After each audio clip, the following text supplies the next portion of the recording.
Hello students of BSc Part First. Here I am Dr. Raksha Mishra. आज मैं आपका जो लेक्चर लूँगी उसमें लाइकोपोडियम के गैमेटोफाइट के बारे में बताऊँगी कि वो कैसे डेवलप होता है।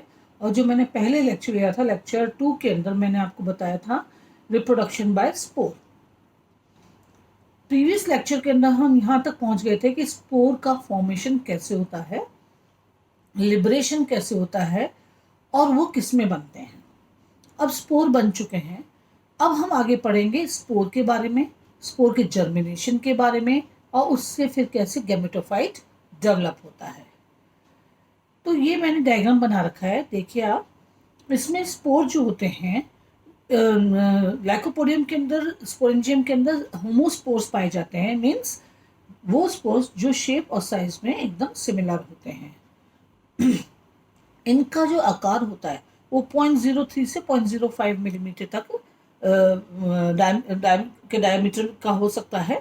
और ये देखिए स्पोर्स, एक स्पोर का डायग्राम मैंने बनाया है, उसमें एक मैंने ट्राइरेडिएट मार्क बताया है। तो ये हर एक बीजाणु के ऊपर एक ही ट्राइरेडिएट का उभार होता है जो कि चोंच के समान दिखाई देता है। और ये स्पोर जो हैं डबल वॉल्ड होते हैं। बाहर की वॉल जो होती है वो कांटों युक्त होती है, इसे बाह्य चोल हिंदी में कहते हैं, और थोड़ी मोटी भी होती है ये। और जो अंदर की जो चोल होती है या अंदर की जो लेयर होती है वो थिन होती है और उसे इंटाइन कहा जाता है। और जो सीड होता है वो पर्णहरित होता है।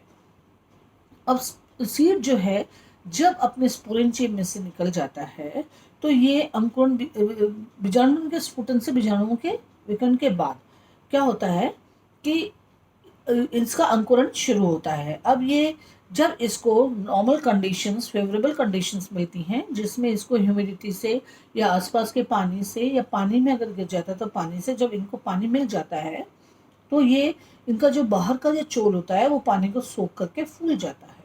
और बीजाणुओं का जो बाहर का जो चोल, वो जो मैंने आपको दिखाया था ट्राइरेडिएट मार्क, यहाँ से ये 3 कपाटों में खुल जाता है। और जो अंतःचोल है मीन्स एंटाइन जो है वो एक प्रोट्रूबेंस की तरह बाहर आता है या पुट्टिका के रूप में बाहर आ जाता है।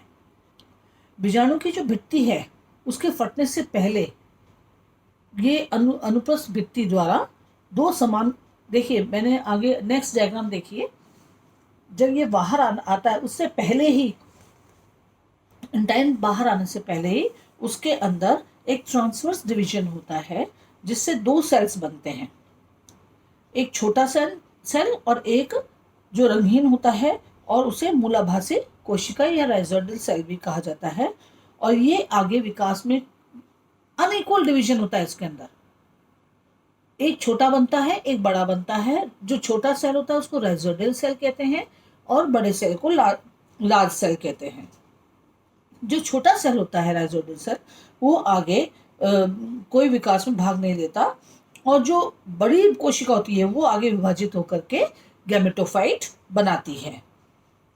अब इस 2 सेल की अवस्था में बीजाणु भित्ति जो होती है वो फट जाती है और उसके स्फुटन से अंतःशोल 2 कोशिकीय अवस्था में बाहर आता है। मीन्स ये 2 सेल स्टेज में ये बाहर आता है, 2 सेल स्टेज अंदर ही बन जाती है। अब इसके अंदर वापस अनुप्रस्थ और एक तिरछा ओब्लिक डिवीजन होता है। इसके फल कॉन्सिक्वेंस से एक पहले राइजोइडल सेल तो था ही, पर जब लार्ज सेल के अंदर डिवीजन हुआ, ट्रांसफर डिवीजन हुआ, तो 2 इक्वल सेल बनते हैं, एक बेसल सेल होता है और एक एपिकल सेल होता है। अब टोटल 3 सेल हो चुकी हैं, एक राइजोइडल सेल, एक बेसल सेल और एक एपिकल सेल। अब जो 2 कोशिका, जो ऊपरी कोशिका है जो एपिकल सेल है, उसके अंदर वापस 2, अच्छा राइजोइडल सेल और बेसल सेल अभी कोई भाग नहीं लेंगे आगे डिवीजन के अंदर, सिर्फ एपिकल सेल के अंदर ही विभाजन होता है और जिससे कि एपिकल सेल बन जाता है, जो 2 तरफ से विभाजित हो जाती है। और एक एपिकल सेल में 2 ओब्लिक डिविजन्स होते हैं जिससे कि गैमेटोफाइट की 5 सेल स्टेज आ जाती है, बन जाती है। इस 5 कोशिकीय गैमेटोफाइट का विकास ये अभी तक खुद अपने आप से जो स्टोर किया हुआ था फूड, उससे ही डेवलपमेंट हो रहा था 5 सेल स्टेज तक। अब जब तक ये आगे डेवलप तब तक नहीं होता गैमेटोफाइट में, जब तक इसके अंदर कवक मूल्य का संक्रमण या फंगल इन्फेक्शन नहीं हो जाता है या उनका प्रवेश नहीं हो जाता है। तो जैसे ही इसके अंदर फंगल इन्फेक्शन होता है तो प्रवेश करता है, उसी समय जो एपिकल सेल होती है वो 6 खंडों में 6 सेल्स में डिवाइड होती है और मेसोरेटिक कोशिकाओं का एक ग्रुप बना लेती है, और हर एक खंड जो है उसके पेरिक्लाइनल डिवीजन द्वारा भित्ति का एक भीतरी और बाहरी कोशिका बनाता है। जो बाहरी कोशिका जो होती है, देखिए मैंने बाहरी कोशिका जो है उसके अंदर दिखाया है कि वो फंगल इन्फेक्शन हो जाता है, कवक द्वारा संक्रमित हो जाती है, और इनका जो शीर्ष होता है वो परिपक्व होकर के, जो दूसरी एपिकल जो सेल्स हैं वो परिपक्व होकर के गैमेटोफाइट का बाकी का भाग का निर्माण करती हैं। ये आपका सारा गैमेटोफाइट के बारे में है, किस तरह से गैमेटोफाइट बनता है। अब हम सेकंड टॉपिक लेंगे। गैमेटोफाइट बन गया, रेगुलर डिविजन्स होते जा रहे हैं और उससे जो है एक गैमेटोफाइट बन चुका है। अब हम लेंगे स्ट्रक्चर ऑफ मैच्योर गैमेटोफाइट। हमने देखा कि मैंने यहाँ आपको 3 डायग्राम दिखाए हैं। जो गैमेटोफाइट होता है, एक मैच्योर गैमेटोफाइट, वो 3 तरह का होता है, सरनम type, clavatum type and phlegmaria type. मैंने तीनों टाइप के डायग्राम बनाए हैं। सबसे पहले हम लेंगे सरनम टाइप। इस सरनम टाइप के अंदर देखिए मैंने नीचे लिखा हुआ है, उसको भी ध्यान से पढ़ते जाइए। ये एक फ्लैटेंड होता है और मैसिव, मतलब एकदम गूदेदार, इसका जो थैलस होता है वो गूदेदार होता है, ये प्रोथैलस। और जो आधार का भाग होता है, इसके 2 मुख्य भाग होते हैं। एक तो आधारीय भाग होता है, वो तिकोना होता है, वो कॉनिकल हम बोलेंगे, वो कॉनिकल भी होता है। और ऊपर का भाग मैसिव और थोड़ा मोटा होता है। और ये जो बाहर ऊपर का जो भाग होता है, इसके अंदर sexual reproductive organs means archegonia और एंथ्रिडिया पाए जाते हैं। अब जो नीचे का जो भाग है, तिकोना भाग, वो पहले उसको देखेंगे हम। एक मैंने एपिडर्मिस मार्क किया है, उसमें एपिडर्मिस होती है और एक स्तरीय मूलाभास भी पाई जाती है, राइजोइड्स भी दिखाई देंगे आपको उसके अंदर।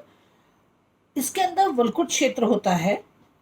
वल्कुट क्षेत्र जो है वो स्टोरेज का काम करता है। बाह्य त्वचा से तो मूलाभास निकलती है, वल्कुट क्षेत्र मध्यवर्ती कोशिकाओं से बना हुआ होता है, पैनकामेटस टिश्यूज से। और ये क्षेत्र जो होता है, वल्कुट क्षेत्र जो होता है, ये कवक मूल्य कवक द्वारा संक्रमित हो जाता है। अब है खम क्षेत्र। ये लंबायमान कोशिकाओं से बना होता है और इन कोशिकाओं के अंदर ये मैंने लिखा हुआ है स्टोरेज टिश्यूज, ये खम क्षेत्र है जिसमें कि फूड का स्टोरेज होता है। अब बीच के नाम देखेंगे केंद्रीय संलयन क्षेत्र।